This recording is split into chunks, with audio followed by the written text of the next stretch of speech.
Good morning friends, welcome to my channel IAS PCS Hindi. Friends, जैसे कि आप जानते हो यूपी PCS प्रीलिम्स 2024 के लिए हमने जो सीरीज चला रखी है उसमें आज का लेक्चर इंडियन पॉलिटी से संबंधित होने वाला है, जिसके अंतर्गत हम राष्ट्रीय एवं राज्य पार्टी, सांसद एवं विधायक, पूर्ण बहुमत एवं प्रभावी बहुमत क्या होता है, इन सब में डिफरेंस देखेंगे। फ्रेंड्स, ये टॉपिक आपके लिए बहुत ज़्यादा महत्वपूर्ण साबित होगा, क्योंकि इस तरीके से क्वेश्चन पूछ लिया जाता है। चलिए शुरू करते हैं। तो सबसे पहले जानते हैं कि जो एक नेशनल पार्टी होती है और जो स्टेट पार्टी होती है, दोनों में डिफरेंस क्या होता है।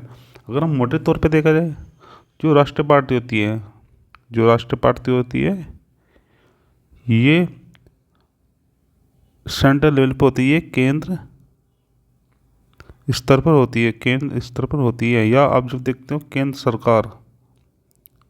सरकार देखते हैं वो होती है आपकी राष्ट्रीय पार्टी। परंतु जब हम राज्य पार्टी की बात करते हैं तो ये किसी स्पेशल राज्य के लिए होती है, जिससे वर्तमान में आप देखोगे तो आपको मिलेगी उत्तर प्रदेश में बहुजन समाज पार्टी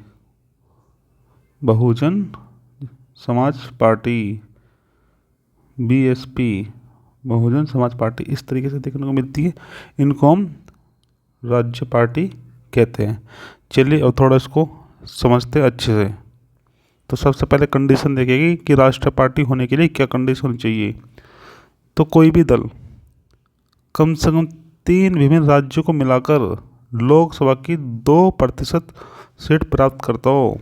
यानी जैसे ये आपका एक राज्य है, ये दूसरा राज्य है, ये 3 राज्य है, जो तीनों की सीट हम मिलाएंगे तो ये लोकसभा की 2% सीटें से अधिक होनी चाहिए। पहली कंडीशन तो ये है राष्ट्रीय पार्टी होने के लिए।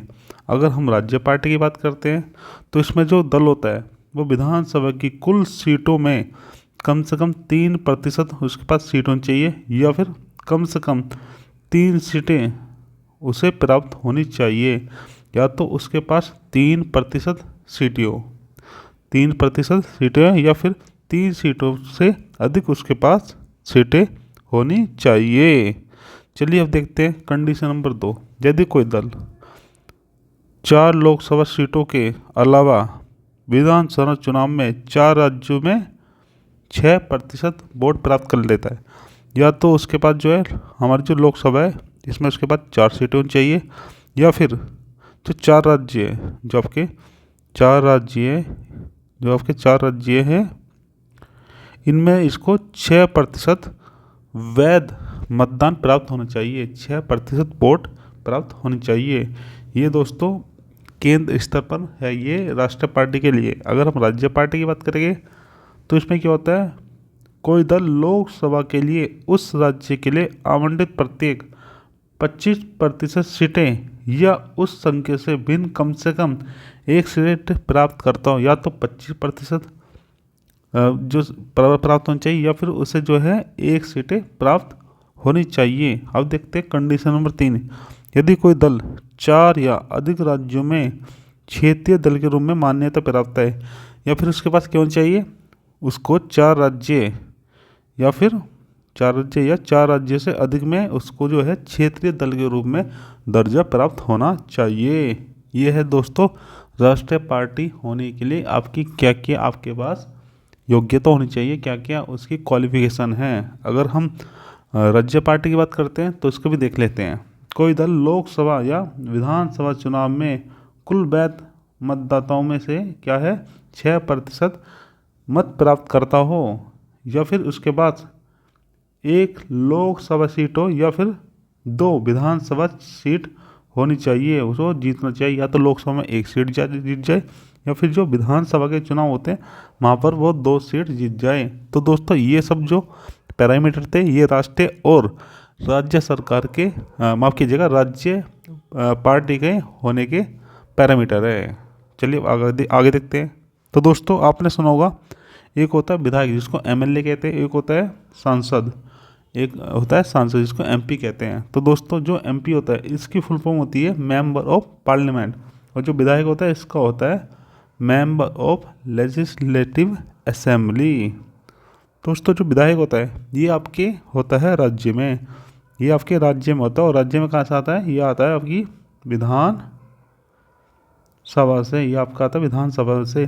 जिन राज्यों में विधानमंडल होता है, जिन राज्यों में विधानमंडल होता है तो वहाँ पे विधानमंडल से आता है। और जब हम बात करते हैं सांसद की, तो दोस्तों ये हमारी संसद से आता है, ये हमारी संसद से आता है, जिसमें आपकी लोकसभा और राज्यसभा दोनों होती है। या तो ये लोकसभा से हो सकता है, ये या फिर आपके राज्यसभा से हो सकता है। तो देखते हैं दोस्तों दोनों में क्या डिफरेंस है, दोनों क्या होते हैं। तो सबसे पहले बात करते हैं एमएलए की। तो दोस्तों इसका पूरा नाम होता है मेंबर ऑफ लेजिस्लेटिव असेंबली, और जो आपका एमपी होता है इसका नाम होता है मेंबर ऑफ पार्लियामेंट। तो दोस्तों पॉइंट नंबर 2 देखते हैं। विधानसभा या विधानमंडल का सदस्य होता है, जो आपका विधायक होता है, जो आपका एमएलए होता है, ये विधानसभा या विधानमंडल का सदस्य होता है। और जो आपका सांसद होता है ये किसी संसद का सदस्य होता है, या तो लोकसभा या राज्यसभा। चलो अगला पॉइंट देखते हैं। जिस पार्टी के अधिक विधायक विधानसभा में होते हैं उसी दल का मुख्यमंत्री होता है। तो दोस्तों क्या होता है, जो भी पार्टी चुनाव में जीतती है, जो भी पार्टी चुनाव में जीतती है, तो सिंपल सी बात है उसी के सबसे ज़्यादा विधायकों के, और विधायक सबसे ज़्यादा उसके हैं, तो बहुमत भी उसके पास होगा। और अगर बहुमत उसके पास है तो उसी की पार्टी का ही मुख्यमंत्री बनेगा। इसी प्रकार एमएलए होता है, माफ़ कीजिएगा एमपी होता है। जिस पार्टी के अधिक सांसद होते हैं उसी के दल का जो है प्रधानमंत्री बनता है, उसी दल की ही सरकार बनती है, जिसको कहते हैं केंद्र सरकार। अगर आप बात करोगे एमपी की तो यहाँ से केंद्र सरकार बनती है, और अगर आप बात करोगे एमएलए की तो यहाँ से बनती है आपकी राज्य सरकार। केंद्र सरकार में आपके है नरेंद्र